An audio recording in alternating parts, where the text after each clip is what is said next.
On the average home loan have increased by more than $1,000 in the last year alone. So is looking elsewhere really going to help? Joining us from Hobart is Managing Director of the Finance Brokers Association, Peter White. Good morning to you. Well, so many people are under mortgage stress right now. What are their options? Yeah, good morning, Matt. There are many options available to borrowers who are looking to try and refinance, and I think the thing that's really important when looking at this is if it seems too good to be true, maybe it isn't, because nothing's free these days. But it's important to get the right advice when you're looking at what your options are and talk to somebody who knows what they're doing. It's a very important piece at the moment because we're in a marketplace that almost none of us have been in, with extraordinarily low interest rates for so long and then this rapid climb back up. It's a very unusual time, so you need professionals to help you out with this.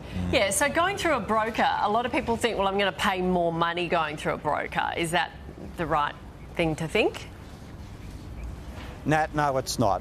And look, there's been so many changes in regulations over many years in Australia, it's a little bit hard to follow what's going on. But a broker isn't going to charge you. There are things in our industry that are called clawbacks, which are fees that are pushed back onto brokers. They do not get passed back to borrowers. It's against the law. So that doesn't happen. And what you do have to watch is all the fees the lenders are going to charge you and whether or not you're going to be impacted by lenders' mortgage insurance again, new valuations, legal fees, lenders' fees. They're things you've got to watch out, because quite often you get these things, you know, the cash incentives to say, hey, come and join us and be a part of us as a bank. But you've got to watch all these costs, and also in addition to that, what they're actually charging their existing borrowers, which is quite often 0.5% higher.